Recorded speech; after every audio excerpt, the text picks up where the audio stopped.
మనోహరి ఘోర దగ్గరికి వెళ్ళి అస్థికలు నువ్వే తీసావా ఘోర అని చెప్పి అడుగుతూ ఉంటే అప్పుడు ఘోర ఏం మాట్లాడుతున్నావు మనోహరి, నేను అస్థికలు తీస్తే ఈ పూజలు ఎందుకు చేస్తాను, ఇక్కడ ఎందుకు ఉంటాను అని చెప్పి అంటూ ఉంటాడు. అయినా అమ్మని ఎదిరించి ఆ ఇంటికి అస్థికలు తీసుకోవడానికి వెళ్ళడం అంటే చావుకి ఎదురు వెళ్ళినట్టే, నేను అంత సాహసం ఎందుకు చేస్తానని చెప్పి ఘోర అంటూ ఉంటాడు. మరి ఇంతకీ ఆ అస్థికలు ఎవరు తీసినట్టు అని చెప్పి మనోహరి ఆలోచిస్తూ బాగి గురించి, నిర్మలమ్మ, సదాశివం గురించి, అమర్ గురించి ఆలోచిస్తూ ఉంటుంది. అస్థికలు తీయాల్సిన అవసరం ఎవరికి లేదు, మరి ఎవరు తీసి ఉండొచ్చు అని చెప్పి మనోహరి ఆలోచిస్తూ ఉంటే ఒకవేళ ఆత్మగానే తీసి ఉంటుందా అని చెప్పి ఘోర అంటూ ఉంటాడు.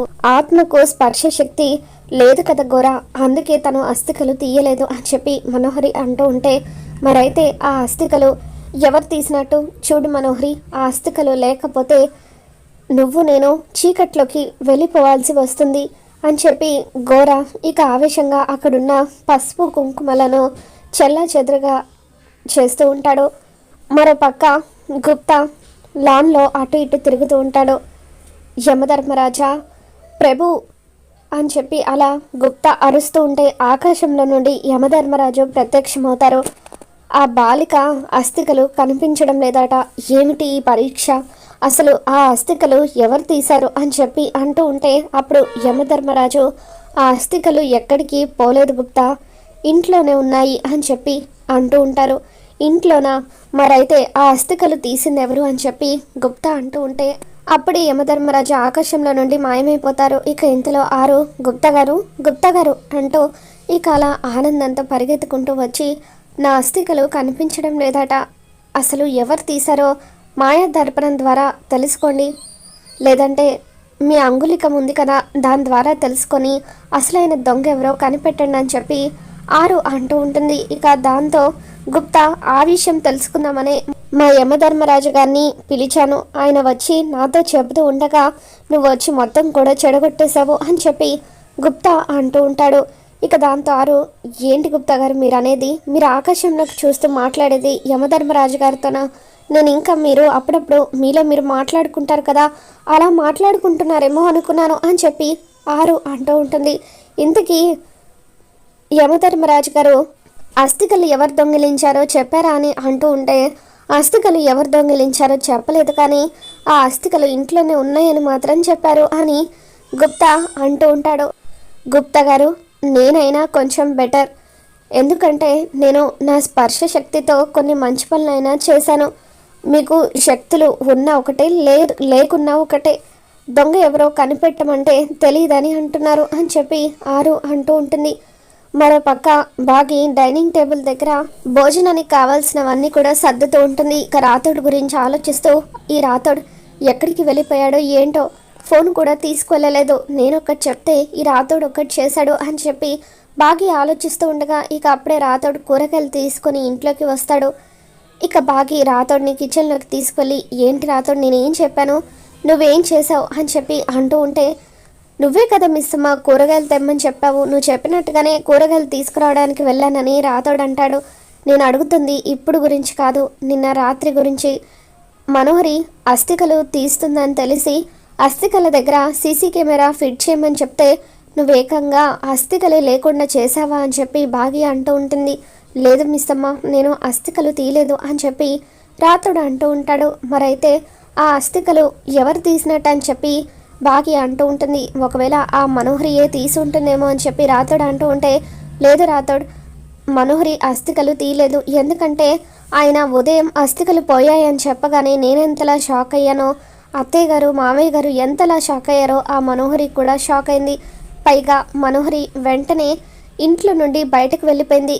నా గేస్ కరెక్ట్ అయితే ఖచ్చితంగా మనోహరి అస్థికలు కనిపించడం లేదని ఘోరాకి చెప్పడానికే వెళ్ళుంటుంది అని చెప్పి బాకి అంటూ ఉంటుంది. ఇక దాంతో రాతోడు ఇప్పుడు ఆ అస్థికలు తీసింది ఎవరో మనం కనిపెడదాం పదమిస్సమ్మ అని చెప్పి అంటూ ఉంటే ఎలా కనిపెడతావు రాతోడు, ఏమైనా టీవీలో స్క్రోలింగ్ న్యూస్ ఏమైనా వేస్తున్నారా, అస్థికలు ఎవరు తీశారో చెప్పడానికి అని అంటూ ఉంటే అప్పుడు రాతోడు సీసీటీవీ ఫుటేజ్ ఉంది కదా మిస్ అమ్మ, దాని ద్వారా తెలుసుకుందామని చెప్పి అంటూ ఉంటాడు. అంటే రాత్రి నువ్వు అస్థికలు ఉన్న చోట కెమెరా ఫిట్ చేసావా అని చెప్పి అంటూ ఉంటే చేశాను మిస్ అమ్మ అని రాతోడు ల్యాప్టాప్ తీసుకొచ్చి అదిగో మిస్ అమ్మ ఆ ఫైల్ ఓపెన్ చేయి అని అలా సీసీటీవీ ఫుటేజ్లో అస్థికలు ఎవరు దొంగిలించారో తెలుసుకుంటూ ఉంటారు. ఇక చీకట్లో ఎవరో అస్థికలు దొంగిలించినట్టుగా కనిపిస్తూ ఉంటుంది. అదిగో మిస్ అమ్మ ఎవరో మొహం సరిగ్గా కనిపించడం లేదు, ఒక్కసారి ఆ ఫైల్ ఓపెన్ చేయని రాథోడ్ అంటూ ఉంటాడు. ఇక మరొక ఫైల్ని బాగా ఓపెన్ చేస్తుంది. అందులో అంజు ఫేస్ క్లియర్గా కనిపిస్తుంది. ఏంటి అస్థికలు దొంగతనం చేసింది అంజు పాపన అని చెప్పి ఇద్దరు కూడా షాక్ అవుతారు. అంజు తన గదిలో ఎవరికీ తెలియకుండా అస్థికలను కబోర్డ్లో దాచిపెడుతుంది. ఇక ఎవరూ లేనప్పుడు ఆ అస్థికలను చేత్తో పట్టుకొని ఏడుస్తూ, అమ్మ నేను నిన్ను చాలా మిస్ అవుతున్నానమ్మా, అస్థికలు కలిపేస్తే నువ్వు ఈ లోకం విడిచి వెళ్ళిపోతావంట కదా, అందుకే ఈ అస్థికలు నేను ఎవరికి ఇవ్వను, తెలియకుండా నా దగ్గరే దాచిపెట్టుకుంటాను అని చెప్పి అంజు ఏడుస్తూ ఉంటుంది. ఇక అలా అస్థికలు పట్టుకొని అమ్మ అని అంజు పిలవగానే అంజు పిలుపు ఆరుకి వినిపించి లాన్లో నుండి పరిగెత్తుకుంటూ వస్తూ ఉంటే వెనకాలే గుప్తా కూడా వస్తూ ఉంటాడు. అమ్మ ఈ అస్థికలు పట్టుకుంటే నిన్ను పట్టుకున్నట్టుగానే ఉంది, నాకు తెలుసు దొంగతనం చేయడం తప్పే, అందుకు దేవుడి దగ్గర నుండి నేను పనిష్మెంట్ కూడా తీసుకుంటాను అని చెప్పి I miss you so much అమ్మ అంటూ అస్థికలు పట్టుకొని అంజు ఎంతగానో ఏడుస్తూ ఉంటుంది. అలా అంజు ఏడుస్తూ ఉంటే ఆరు కూడా అంజుని చూసి ఏడుస్తూ ఉంటుంది. ఇక ఇంతలో అమ్ము ఆనంద్ ఆకాష్ వీళ్ళంతా కూడా గదిలోకి వస్తారు. అంజు వాళ్ళు వచ్చేసరికి అస్థికలను చేతుల వెనకాల దాచిపెడుతూ ఉంటుంది.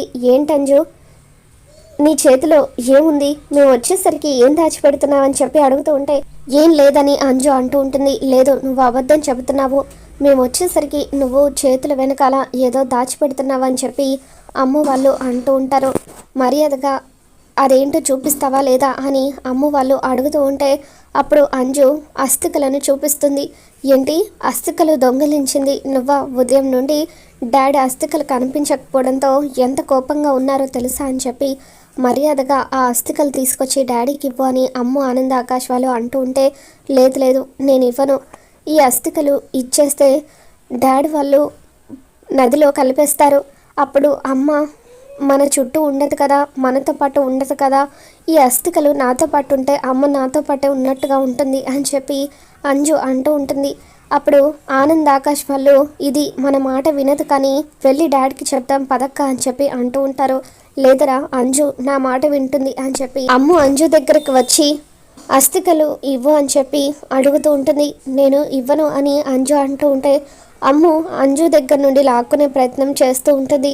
ఈ పిల్ల పిచ్చుకలు ఇద్దరూ కలిసి ఆ అస్థికలను నేలపాలు చేసేలాగా ఉన్నారే అని చెప్పి గుప్తా కంగారు పడుతూ ఉంటాడు.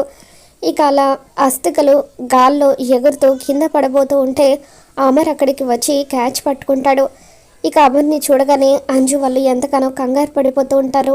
అంజు కంగారు పడుతూ ఉంటే అమర్ అస్థికలు తీసుకువచ్చి అంజు చేతిలో పెడతాడు.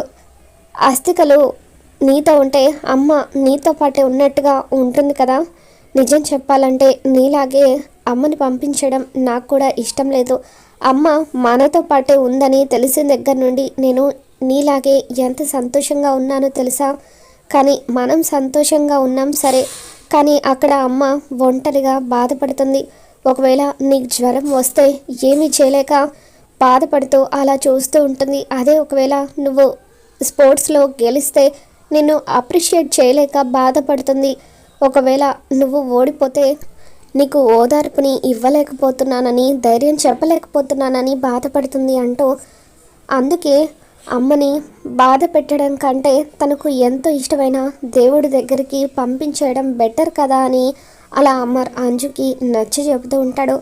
అమర్ మాటలకు ఆరు గుప్తా ఇద్దరు కూడా అలా ఎమోషనల్ అవుతూ ఉంటారు. మరి రాబోతున్న ఎపిసోడ్లో ఏం జరగబోతుందో మళ్ళీ మన ఛానల్లో తెలుసుకుందాం. ఈ వీడియో మీకు నచ్చినట్లయితే లైక్ చేయండి.